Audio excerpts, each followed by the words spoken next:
Hello everyone and welcome to the 26th episode of the GTA Online Racing series, and in this video we'll be talking about the High Life update. So if you haven't seen the previous video where I test all the new cars and get the lap times for them and find out where they fit into the lists, that will be linked down in the description, so you can check that out if you want, but I'm guessing most of you will have already seen that by now. So yeah, we have a new king of the road. The Zentorno is the new fastest car in the game. Now, I did actually mean to mention this in the original video, but I completely forgot when I was doing the commentary. This does apply to fully modded cars as well, so the Zentorno is basically breaking all the lap records that have been set by the entity by, all the guys who hot lap and things like that. They're all getting better lap times than what they had done with the entity. So the Zentorno is definitely the quickest car in the game now, fully modded or not, and I've found that as well when I've been testing it. And it also, it eats up the lap time really. It can do it so easily and effortlessly.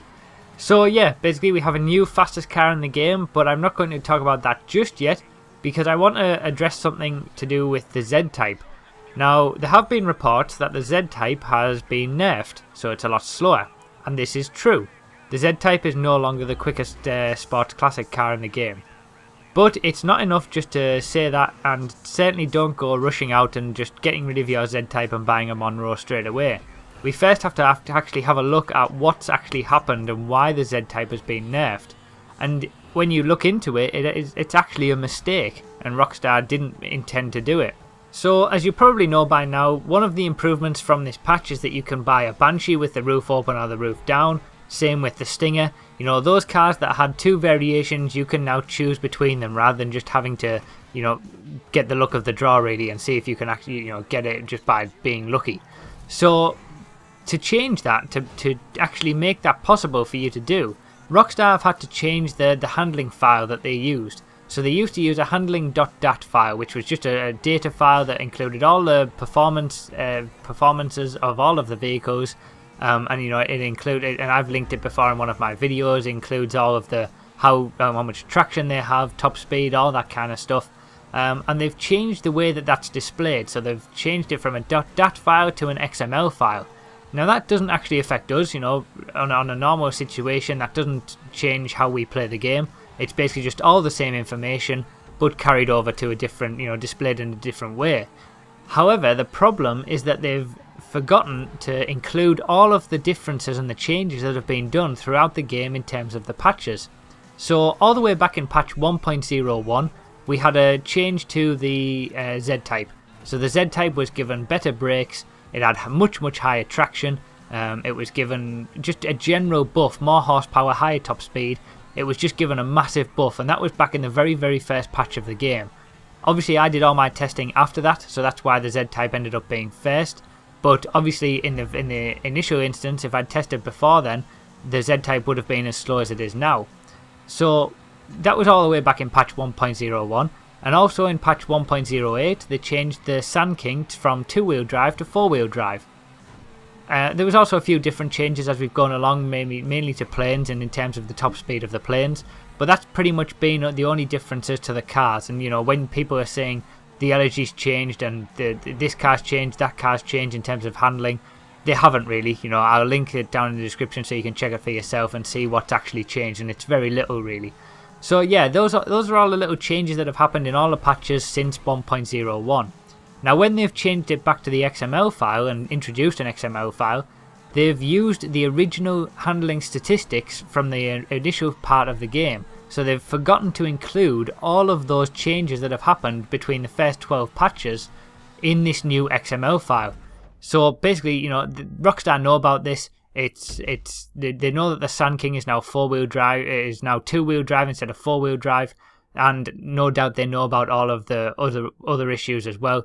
So I would expect that soon we'll either be getting another patch, another update, or another just a little, I don't know, whatever they can do, that will revert all of those changes back to how they should be. So the Z-Type will become as quick as it was again. So don't panic, don't go rushing out and getting rid of your Z-Type and buying a Monroe.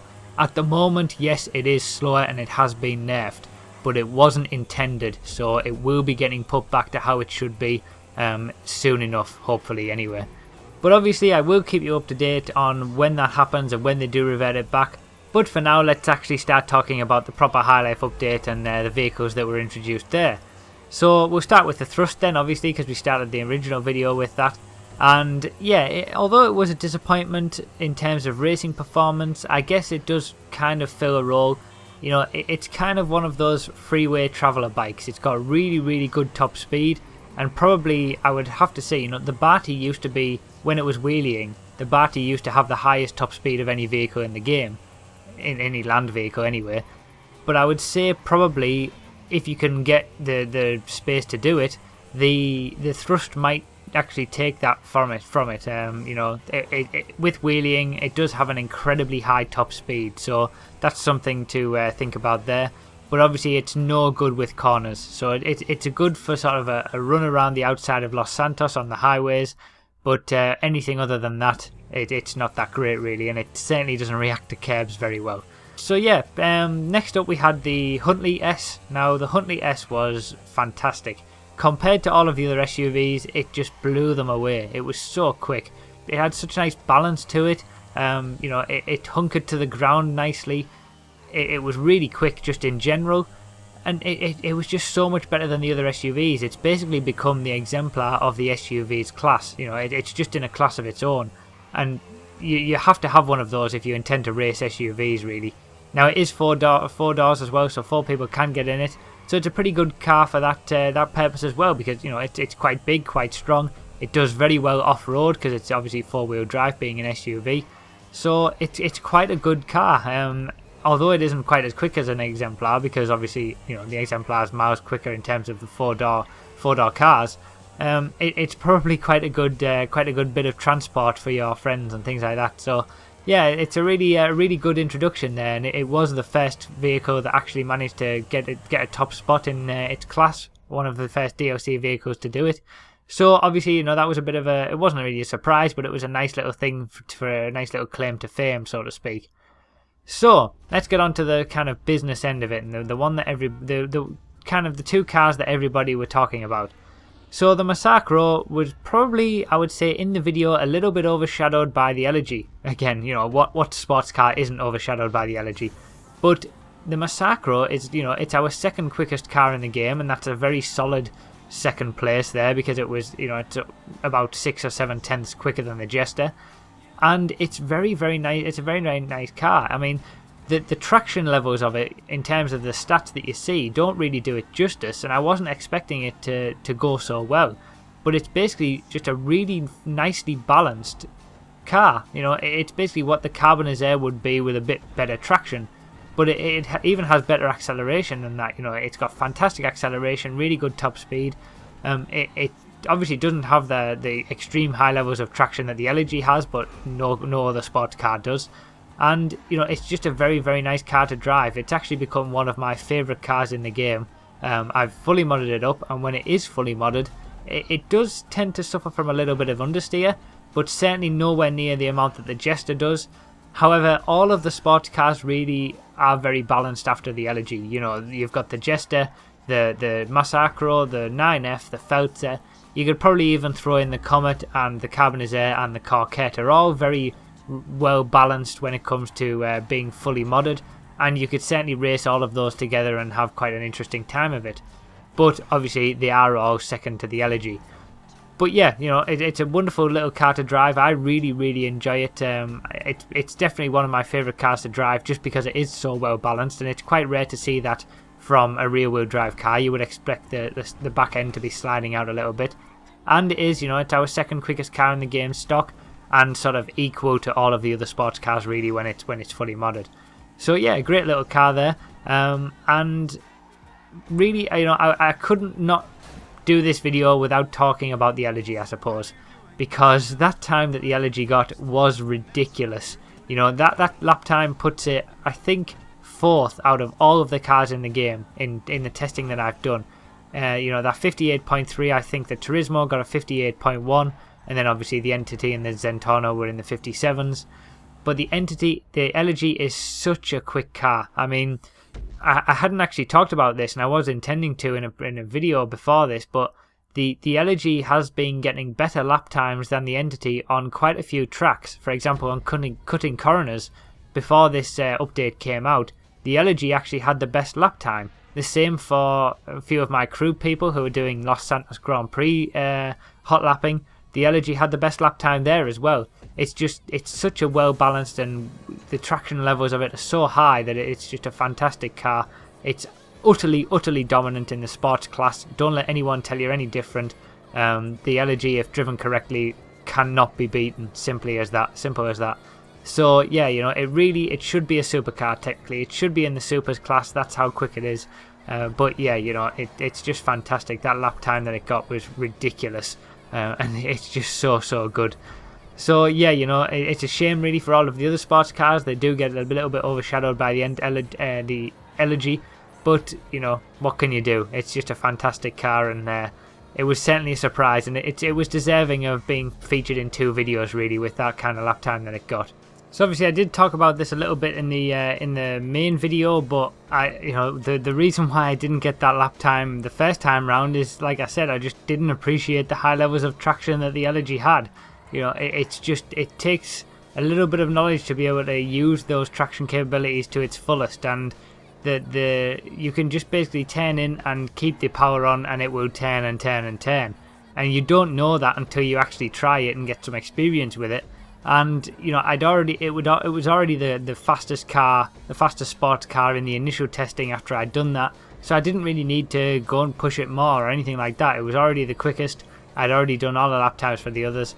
But you know, as I said, I just wanted to clarify that in the other video I said I got similar lap times that with all the other cars. That's basically similar lap times to what I got in the previous video as well, so that's what I meant by that. You know, I went round and tested the Feltzer, the 9F, and I got similar lap times to what I had got originally in the original video. So like I said, it's not me driving any better with all of the cars, it's just that the Elegy is so good and I just didn't appreciate it the first time around. So let's talk about the new king of the road, the Zentorno. Now this has a bit of a love and hate relationship with people, it seems. Sometimes some people love it, some people hate it. It all depends on your personal tastes in terms of styling. But it is undeniably the quickest supercar in the game now. It absolutely demolishes everything, fully modded as well. The best lap time that I've actually seen on the very first day that it came out on cutting corners was a 53.4, and the best lap time that an entity had before then was a 53.9. So you know, even on the first day it was already beating the best lap time, so who knows what it's going to be able to do when people have had their hands on it and gotten used to it. I certainly haven't even got used to it fully yet, so it'll be interesting to see just how good it can be.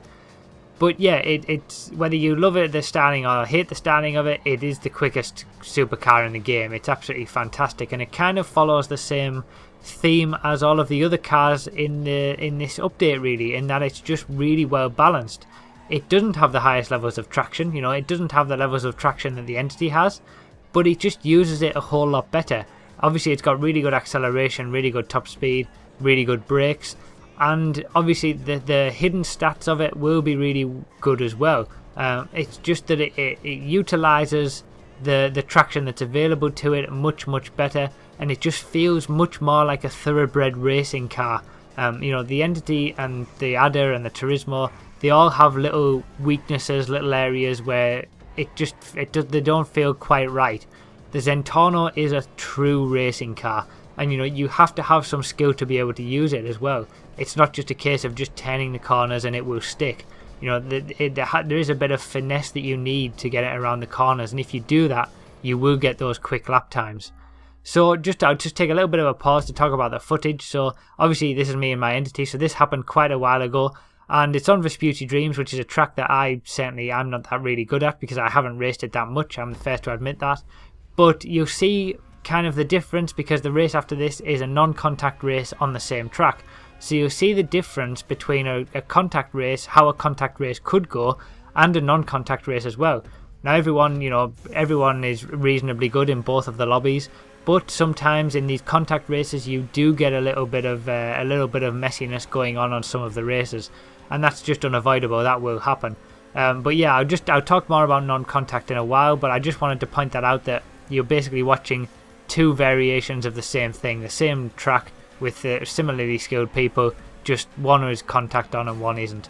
So let's get back to the Zentorno, and really it always had a chance of being the top spot because, you know, with it being a Lamborghini, it was always going to be all-wheel drive, and it is an all-wheel drive car. You know, it's not wheel-wheel drive like the Turismo was.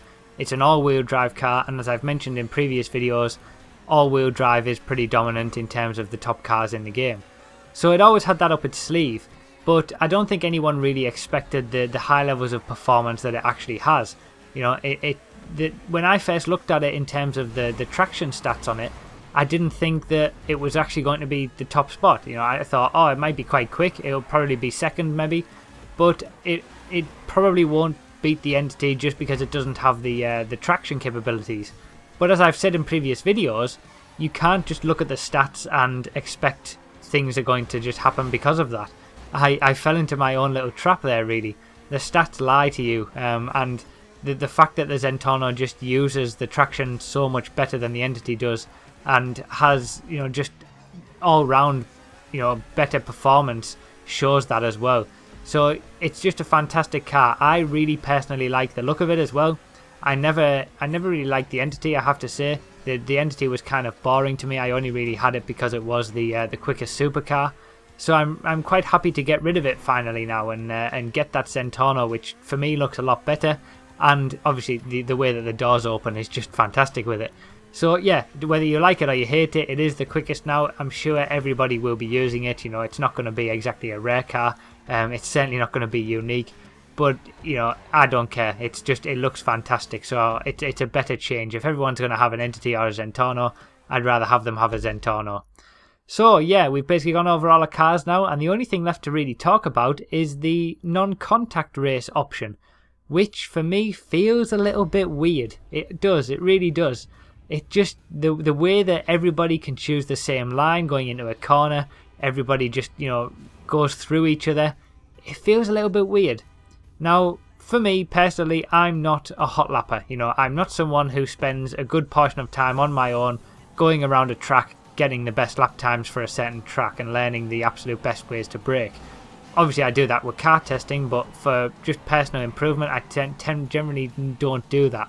My strength lies in racecraft, so knowing when to overtake, knowing how to defend, keeping people behind me, you know, overtaking people in front of me, anticipating issues and things like that. That's where my strength lies when it comes to racing. So non-contact generally doesn't work for my style of play. Because basically you might as well just go into sessions on your own and figure out figure out who wins by just seeing who gets the quickest 3 laps done in the quickest time.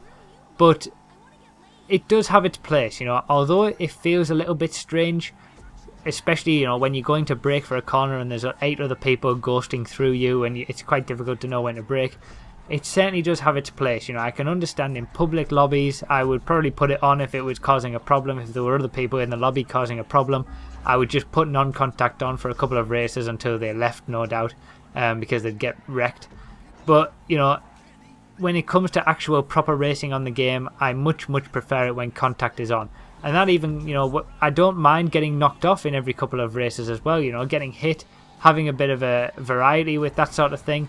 It all adds to the racing experience, and you have to have those different experiences, and I enjoy that about racing in general. Non-contact, it just seems a little bit boring.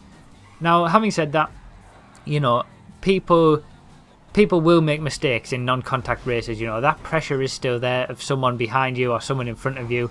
You try to, you know, push a little bit extra going into a corner because someone's in front of you, even though there's not really a lot you can do because you can't sort of get a passing maneuver done on them. You have to sort of just do the track a little bit better. You still push that little bit extra, and it still does lead to mistakes. And you know, the pressure is there as you're going to the end of the lap and the end of the race. But for me, I'll probably be leaving contact on for most of the time, as I think races are a little more interesting that way. I'd rather be knocked off in a couple of races and have to fight my way back up just to make it a bit more interesting than have it boring all the time.